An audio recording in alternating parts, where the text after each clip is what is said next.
आपण थोडा वेळ एखाद्या लॅपटॉपची किंवा कॉम्प्युटरच्या स्क्रीनची कल्पना करूया. तिथे एक वेब ब्राउझर उघडा आहे आणि त्यात एकाच वेळी 100 वेगवेगळे टॅब्स उघडे आहेत. 100 टॅब्स. बापरे. हो ना. एका टॅबमध्ये गाणी वाजत आहेत, दुसऱ्या टॅबमध्ये शेअर मार्केटचे ताजे आकडे सतत रिफ्रेश होत आहेत. तिसऱ्यात कुठला तरी व्हिडिओ चालू असेल. अगदी बरोबर. आणि बॅकग्राऊंडला काहीतरी मोठं सॉफ्टवेअर डाउनलोड होत आहे. त्या मशीनचा पंखा प्रचंड वेगाने फिरतोय, लॅपटॉप अक्षरशः तापलाय आणि त्याची बॅटरी अगदी वेगाने शून्याकडे संपत चाललीय. खरं तर अशा परिस्थितीत त्या कॉम्प्युटरची रॅम पूर्णपणे संपलेली असते. म्हणजे मशीन आतून सतत काहीतरी प्रोसेस करण्याचा प्रयत्न करत असतं, पण प्रत्यक्षात कोणतंच काम पूर्ण होत नसतं. आणि यातला नेमका कोणता टॅब आपल्या खऱ्या कामाचा आहे हे शोधायला गेलो तर सिस्टीम हँग होते. अगदी असंच होतं. आणि हे सगळं पाहिल्यानंतर एक गोष्ट प्रकर्षाने जाणवते की आजकाल आपलं मन आणि आपलं दैनंदिन आयुष्य अगदी हुबेहूब याच लॅपटॉपसारखं झालं आहे. खरंय. उपाय म्हणून कुठेतरी बाहेरचा चार्जर शोधण्यात व्यस्त असतो. हो. गंमत म्हणजे या समस्येवरील उपाय शोधण्यासाठी आपल्याला कुठल्या नवीन तंत्रज्ञानाची किंवा नवीन ॲपची गरज नाहीये. आज आपल्या या सखोल चर्चेमध्ये आपण ज्या स्रोतावर बोलणार आहोत तो अतिशय प्राचीन पण आजच्या काळासाठी अत्यंत समर्पक असा विचार मांडतो. नक्कीच. आज आपण विद्यावाचस्पती विद्यानंद यांचे साधनेसाठी साधेपणाची अंतर्मुख वाट हे अत्यंत अभ्यासपूर्ण लेखन उलगडून पाहणार आहोत. या लेखनाचा मूळ गाभा हाच आहे की मानवी जीवनाचा खरा शोध आणि शांतता ही बाहेरच्या वैभवात नसून ती अंतर्मनाच्या साधेपणात दडलेली आहे. आता विद्यानंद यांच्या या लेखनातून पुढे येणारा विचार आजच्या या धावपळीच्या जगात खूप जास्त महत्त्वाचा ठरतो. आपण अधिकाच्या शोधात स्वतःला अशा एका गुंतागुंतीच्या जीवनशैलीत ढकलून दिलंय जिथे साधेपणा हा शब्द केवळ पुस्तकात वाचायला चांगला वाटतो. हो, किंवा भाषणात ऐकायला. अगदी बरोबर. पण हे लेखन साधेपणाकडे एक जुनाट किंवा केवळ नैतिक विचार म्हणून पाहत नाही. लेखकाच्या मते साधेपणा ही माणसाची आंतरिक सिस्टम क्रॅश होण्यापासून वाचवणारी एक अत्यंत व्यावहारिक आणि नितांत गरज आहे.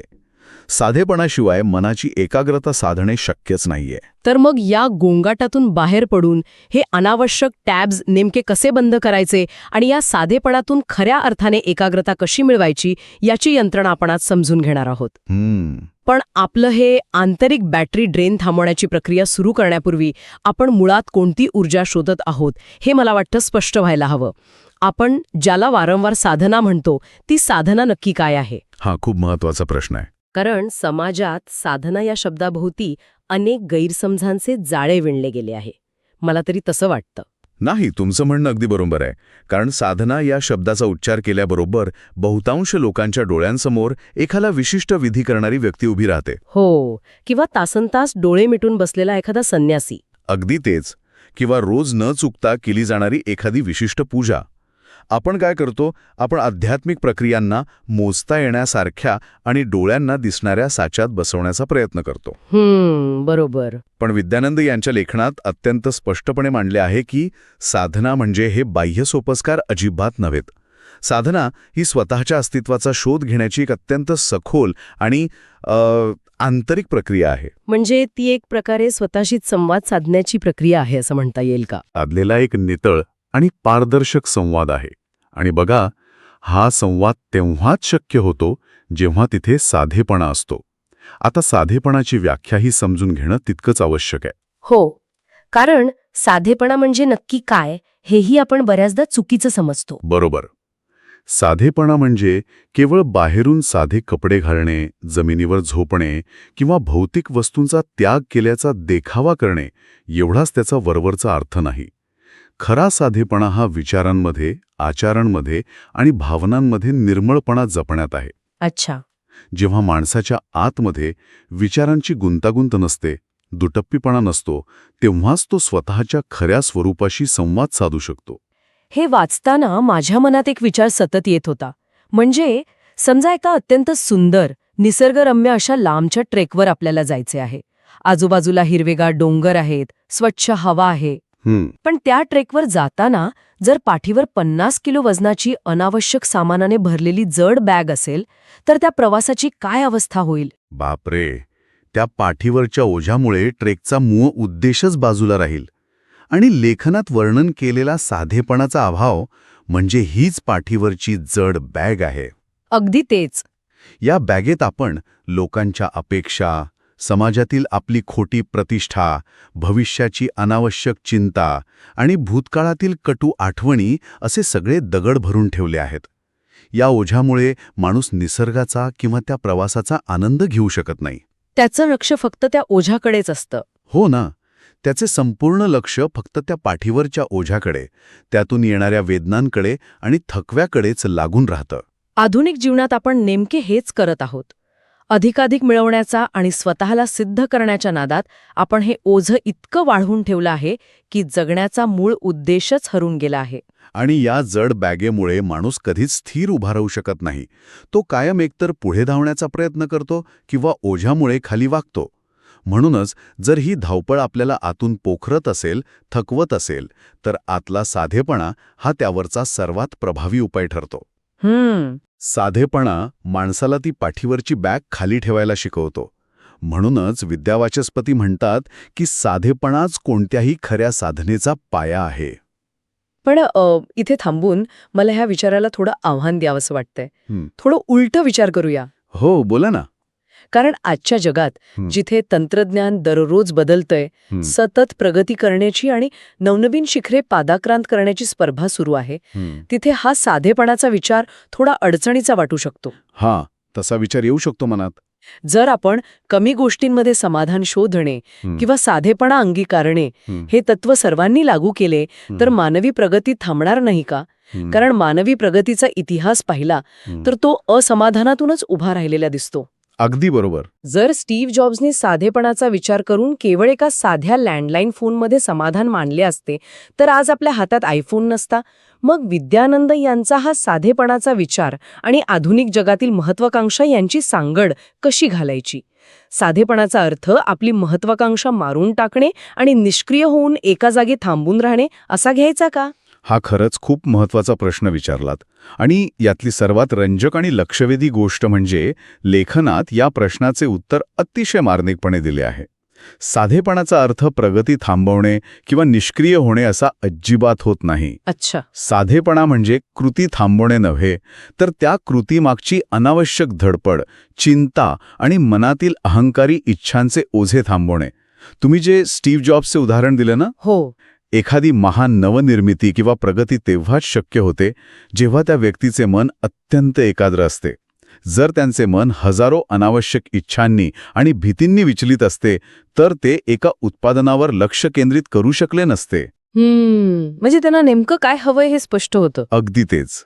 साधेपणा म्हणजे भौतिक प्रगतीला विरोध नाही, तर ती प्रगती करताना मनाची अवस्था कशी आहे यावर तो भर देतो. म्हणजे आपण मगाशी जे कम्प्युटरच्या ब्राउझरचं रूपक वापरले होते त्या भाषेत सांगायचे तर अनावश्यक टॅब्स बंद केल्यावर कम्प्युटरचं काम थांबत नाही तर त्याचा स्पीड आणि कार्यक्षमता अनेक पटींनी वाढते. हे अगदी अचूक विश्लेषण आहे तुमचं.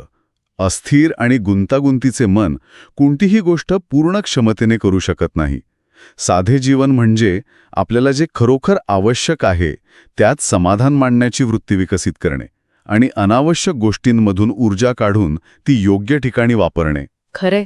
जेव्हा मन अनावश्यक गोष्टींमधून मुक्त होते तेव्हा ते आळशी होत नाही, तर उलट ते अधिक सजग, कुशाग्र आणि स्थिर बनते. अरे वा. ही वृत्ती विकसित झाली की मनाची जी सततची घालमेल असते ना ती आपोआप शमते. आणि ही स्थिरता साधनेतील कोणत्याही प्रकारच्या प्रगतीसाठी, मग ती आध्यात्मिक असो वा भौतिक, अत्यंत आवश्यक असते. पाण्याला गती असली तरी चालेल, पण त्यात गढूळपणा नसावा. साधेपणा हा तो मनाचा गढूळपणा दूर करतो. तर साधेपणा आपल्याला हा स्पीड देतो आणि आपला गोंधळ कमी करतो. पण समजा आपण बाह्य गोष्टींचं ओझे कमी केले, आपल्या अवास्तव इच्छांवर नियंत्रण मिळवले आणि टॅप्स बंद केले, तरीही या सिस्टममध्ये असा एक छुपा व्हायस आहे जो पुन्हा पुन्हा सिस्टम क्रॅश करतो. विद्यावाचस्पतींच्या या लेखनात माणसाच्या आत अत्यंत खोलवर दडलेल्या एका मोठ्या अडथळ्याचा उल्लेख आहे. तो अडथळा म्हणजे अहंकार. हो, अहंकार. हे वाचताना मला एका मॅग्निफाईंग ग्लासची म्हणजे सूर्यप्रकाशात धरलेल्या भिंगाची आठवण येत होती. भिंगाचं रूपक ते अहंकाराशी कसं जोडता येईल? बघा, एक भिंग किंवा मॅग्निफाईंग ग्लास नेमके काय करते? सूर्याची किरणे जेव्हा सर्वत्र समान पसरलेली असतात तेव्हा ती एक आनंददायक आणि आवश्यक अशी ऊब देतात. पण जेव्हा आपण ते भिंग घेतो तेव्हा ते आजूबाजूची सर्व किरणे ओढून एकाच लहानशा बिंदूवर अत्यंत तीव्रतेने केंद्रित करते. आणि तिथे इतकी उष्णता निर्माण होते की ती त्या एका बिंदूवरचे सगळे काही जाळून खाक करते. अहंकार नेमके हेच काम करतो असे मला वाटते. आणि इथेच हा विषय खऱ्या अर्थाने रंजक बनतो. वाह! या रूपकातून अहंकाराची यंत्रणा अतिशय स्पष्ट होतेय. कारण लेखनातही अहंकाराचे असेच वर्णन आढळते. अहंकार हा मानवी मनाचे असे एक भिंग आहे जो विश्वातल्या आपल्या सर्व ऊर्जेला, आपल्या सर्व लक्षाला आणि संपूर्ण जीवन ऊर्जेला फक्त आणि फक्त एकाच बिंदूवर केंद्रित करतो. आणि तो बिंदू म्हणजे मी. अगदी बरोबर, मी. सगळं जग फक्त माझ्या भोवतीच फिरत आहे, माझाच फायदा झाला पाहिजे, मलाच मान मिळाला पाहिजे, हा विचार माणसाची सगळी ऊर्जा त्याच एका बिंदूवर जाळून टाकतो. तो आपल्याला दुसरं काहीही पाहू देत नाही. आणि या जळजळीतपणामुळे साधनेची किंवा जीवनाची जी मूळ शांतता असते ती जळून जाते. मग हा अहंकार कसा दूर करायचा? मी आणि माझं या दोन शब्दांच्या अत्यंत अरुंद चौकटीत अडकलेला मनुष्य कधीच खऱ्या अर्थाने आध्यात्मिक उंची गाठू शकत नाही. कारण तो स्वतःला या अथांग विश्वाचा केंद्रबिंदू मांडण्याची चूक करत असतो. विद्यानंद यांच्या लेखनात हे अतिशय स्पष्ट केले आहे की ज्या क्षणी माणूस साधेपणा अंगीकारतो त्या क्षणी हा अहंकार आपोआप गळून पडतो. पण आता इथे एक गोष्ट बारकाईने समजून घेतली पाहिजे. कोणती? साधेपणा म्हणजे स्वतःला जाणीवपूर्वक कमी लेखणे, सतत स्वतःला दोष देणे किंवा मी किती क्षुल्लक आहे हे जगाला दाखवणे नव्हे. कारण तसे करणे म्हणजे सतत स्वतःला मी किती वाईट किंवा लहान आहे असे सांगत राहणे हा देखील एका प्रकारचा अहंकारच आहे ना. त्यातही केंद्रबिंदू मी हाच राहतो. बरोबर. साधेपणा म्हणजे स्वतःला योग्य पद्धतीने समजून घेणे. या विश्वाच्या अथांग पसाऱ्यात आपले खरे स्थान काय आहे याची कोणतीही अतिशयोक्ती न करता जाणीव होणे. जेव्हा माणूस स्वतःचे खरे स्वरूप ओळखतो तेव्हा कोणत्याही खोट्या प्रतिष्ठेचा किंवा ज्ञानाचा बुरखा पांघरण्याची गरज त्याला भासत नाही. या योग्य आकलनातूनच एक अतिशय महत्वाची भावना जन्म घेते आणि ती म्हणजे नम्रता. नम्रता. हो, विद्यावाचस्पती म्हणतात तसे या खऱ्या नम्रतेतूनच खऱ्या ज्ञानाचा उदय होतो. जो माणूस आधीच अहंकाराने काठोकाठ भरलेला आहे तो नवीन काहीही ग्रहण करू शकत नाही. रिकाम्या पेल्याचंच नवीन पाणी भरता येते. साधेपणा हा आपल्याला त्या रिकाम्या पेल्यासारखे बनवतो. म्हणजे साधेपणा ही एक अशी एक आंतरिक प्रक्रिया आहे जी आपल्यातली अहंकाराची गर्दी रीती करते जेणेकरून आपण खऱ्या ज्ञानाने आणि शांततेने भरून जाऊ शकू. पण मला इथे आणखी एक व्यावहारिक प्रश्न उभा राहतोय. विचारा ना. हा सगळा प्रवास सुरुवातीला ऐकायला किंवा वाचायला खूप सोपा आणि प्रेरणादायी वाटतो. पण खऱ्या आयुष्यात अहंकार दूर करून नम्रता अंगीकारण्याची ही सवय दीर्घकाळ कशी टिकवायची? हा प्रवास मध्येच न थांबता, थकवा न येता कसा चालू ठेवायचा? कारण अनेकदा आपण पाहतो की लोक अत्यंत उत्साहाने साधना किंवा कोणताही नवीन संकल्प सुरू करतात आणि काही दिवसांतच तो सोडून देतात. मला तर हे अगदी एखाद्या नव्या वर्षाच्या जिम मेंबरशिप सारखं वाटतं. जिम मेंबरशिप आहे ते कसं काय? म्हणजे बघा, वर्षाच्या पहिल्या दिवशी लोक अत्यंत उत्साहात असतात. ते शहरातील सर्वात महागडी जिम मेंबरशिप घेतात. स्वतःसाठी अत्यंत क्लेशकारक आणि कडक नियम बनवतात. उद्यापासून मी रोज पहाटे 4 वाजता उठणार, सलग 2 तास जड वजन उचलणार, गोड अजिबात खाणार नाही आणि फक्त उकडलेलं अन्न खाणार. हो, आणि मग ते किती दिवस टिकतं? अगदी तेच. सुरुवातीचे 4-5 दिवस ते हा शारीरिक आणि मानसिक त्रास ओढून ताणून सहन करतात. पण हे नियम मानवी स्वभावाच्या इतके विरुद्ध आणि गुंतागुंतीचे असतात की आठवडाभरातच त्यांच्या शरीराचा आणि मनाचा सगळा उत्साह संपतो आणि दुसऱ्या आठवड्यात जिम जाणं कायमचं बंद होतं. खरंय. या उलट जो माणूस फक्त एवढाच साधा विचार करतो की मी रोज सकाळी किमान अर्धा तास मोकळ्या हवेत साधा फेरफटका मारेन, तो कोणत्याही थकव्याशिवाय वर्षानुवर्षे ते सातत्य टिकवून ठेवतो. साधेपणा आणि सातत्य यांचा असा काही संबंध या लेखनात आहे का? नक्कीच आहे. या उदाहरणातून विद्यानंद यांच्या लेखनातील एक अत्यंत महत्त्वाचा सिद्धांत समोर येतो. जर आपण याचा व्यापक दृष्टिकोनातून विचार केला तर साधना ही नेमकी याच मानवी नियमानुसार चालते. अच्छा. जेव्हा साधनेमध्ये आपण जटिल नियम, अत्यंत कठोर आचारसंहिता, शरीराला न पेलवणारे उपवास आणि विशेषतः लोकांना दाखवण्यासाठी केलेला दिखाऊपणा आणतो, तेव्हा ती साधना कधीच टिकत नाही. कारण ती ओढून ताणून केलेली असते. अगदी बरोबर. कारण मुळात ती क्लिष्टता मानवी मनाच्या नैसर्गिक प्रवृत्तीच्या विरुद्ध असते. लेखनातला हा एक अत्यंत मोलाचा मुद्दा आहे की साधी, सुसंगत आणि मनाला भावणारीच साधना दीर्घकाळ चालते. म्हणजे साधेपणामुळे सातत्य येतं. होय. साधनेची पद्धत जितकी साधी आणि सहज असेल तितकी ती माणसाच्या अंगवळणी पडते. ती केवळ एक सक्तीची सवय न राहता तो त्या व्यक्तीचा नैसर्गिक स्वभाव बनतो. साधेपणा माणसाला सहजता देतो आणि मला वाटतं ह्या साधेपणाचा आणखी एक सर्वात मोठा आणि व्यावहारिक फायदा म्हणजे तो माणसाला वर्तमानात जगायला शिकवतो. हे खूप महत्वाचं आहे. आजकाल आपल्या मनाचा जास्तीत जास्त वेळ हा टाइम ट्रॅव्हल करण्यात म्हणजे काळाच्या मागे पुढे जाण्यातच खर्च होतो. आपण एकतर भूतकाळातील घटनांचा पश्चाताप करत असतो, मी तसे बोलायला नको होते, तो निर्णय चुकला, किंवा भविष्यकाळातील चिंता करत असतो की उद्या माझे काय होईल, माझे करिअर कसे असेल. आणि या भूतकाळ आणि भविष्यकाळाच्या दोलकावर सतत हेलकावे खाण्यात माणसाच्या हातातून प्रत्यक्ष वर्तमान मात्र कायमचा निसटून जातो. अगदी खरंय. साधेपणाची प्रक्रिया माणसाला या टाईम ट्रॅव्हलमधून बाहेर काढते आणि त्याला या क्षणात म्हणजे वर्तमान क्षणात स्थिर करते. जेव्हा एखाद्या व्यक्तीच्या गरजा साध्या असतात, विचार निर्मळ आणि पारदर्शक असतात, तेव्हा उद्याची अनावश्यक आणि काल्पनिक चिंता त्याला सतावत नाही आणि कालच्या मिळवलेल्या किंवा गमावलेल्या गोष्टींची ओढ उरत नाही.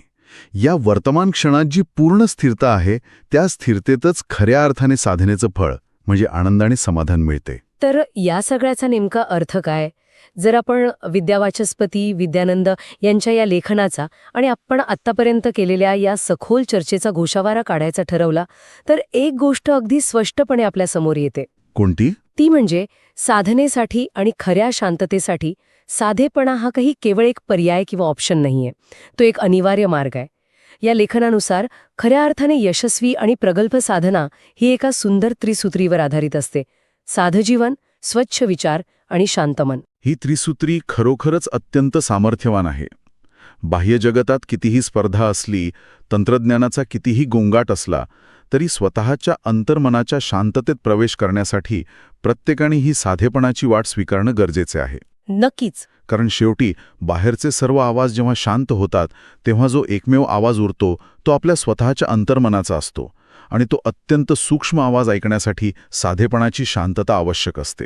साधेपणा म्हणजे केवळ गोष्टी कमी करणे नाही, तर खऱ्या अर्थानं स्वतःच्या जवळ जाणे आहे. आणि हीच ती शांतता आहे जी आपली आतली बॅटरी पुन्हा एकदा चार्ज करते आणि आपल्याला नव्याने जगायला ऊर्जा देते. नक्कीच. आपण या लेखनातील साधेपणा, अहंकारमुक्ती आणि वर्तमानातील स्थिरता या सर्व पैलूंवर अतिशय सखोल चर्चा केली. पण या चर्चेच्या अगदी शेवटी ऐकणाऱ्या प्रत्येकासाठी विद्यानंद यांच्या विचारांना थोडं आणखी पुढे नेऊन एक अत्यंत महत्त्वाचा आणि विचार करायला लावणारा प्रश्न निर्माण होतो. कोणता प्रश्न? आपण आत्तापर्यंत पाहिलं की साधेपणा म्हणजे भूतकाळ आणि भविष्यातील अनावश्यक गोष्टी गाळून टाकणे, अहंकाराला म्हणजेच मीपणाला बाजूला ठेवून वर्तमानात पूर्णपणे स्थिर राहणे. पण मग साधनेच्या या अथंग प्रवासात साधेपणाचा असा एखादा सर्वोच्च टप्पा असू शकतो का, जिथे आध्यात्मिक प्रगती साधू पाहणारा जो मी आहे, म्हणजेच जो स्वतःला साधक म्हणावतो, तो साधक असण्याची ओळख देखील एक प्रकारची गुंतागुंतच ठरते. बापरे. म्हणजे मी एक खूप मोठी साधना करत आहे किंवा मी एक साधक आहे हा विचार, हे लेबल सुद्धा शेवटी एक ओझंच बनू शकतं. तसं असू शकतं. जर साधेपणाची अगदी अंतिम परिसीमा गाठायची असेल तर तो मी साधक आहे हा विचार आणि ती ओळख देखील एक सोडून देण्याजोगीच कल्पना उरते. कारण जोवर साधना करणारा मी अस्तित्वात आहे तोवर कुठेतरी सूक्ष्म अहंकार उरतच. खरंय. जर ती कल्पना, तो साधक असण्याचा भावही आपण पूर्णपणे सोडून दिला तर मग मागे काय उरतं? कदाचित कोणत्याही लेबलाशिवाय, कोणत्याही ओळखीशिवाय असलेली फक्त एक निर्भेळ, नामविरहित शांतता. एक असे शुद्ध अस्तित्व जिथे शोधणाराही उरत नाही आणि शोधले जाणारही उरत नाही, उरते ती फक्त शांतता. हा विचार खरोखरच आपल्याला अंतर्मुख करणारा आहे. आपण सुरुवातीला त्या लॅपटॉपच्या 100 टॅबचे रूपक पाहिले होते. साधेपणाच्या मार्गावरून चालताना आपण एक एक करून क्रोधाचा टॅब, भविष्याच्या चिंतेचा टॅब, भूतकाळाच्या पश्चातापाचा टॅब बंद केला. हो. पण आत्ता तुम्ही जो विचार मांडला तो सांगतोय की तो सर्वात शेवटचा टॅब, जिथे मी साधना करतोय असं मोठ्या अक्षरात लिहिलेलं आहे, तो टॅब सुद्धा आपल्याला बंद करायचा आहे. अगदी बरोबर. आणि जेव्हा तो शेवटचा टॅब ही कायमचा बंद होईल तेव्हा फक्त एक रिकामी, शांत पण लखलखीत स्क्रीन उरेल. कोणतीही अनावश्यक प्रोसेस नाही, कोणताही घोंगाट नाही, फक्त आणि फक्त आपले शुद्ध अस्तित्व. आपण सर्वांनी आज या आधुनिक जगाचा घोंगाट क्षणभर विसरून आपल्या अंतर्मनात डोकावून या शेवटच्या टॅबच्या पलीकडे नक्की काय आहे याचा शोध नक्की घेऊन पाहायला हवा. मला वाटतं हीच खऱ्या साधेपणाची अंतर्मुख वाट आहे.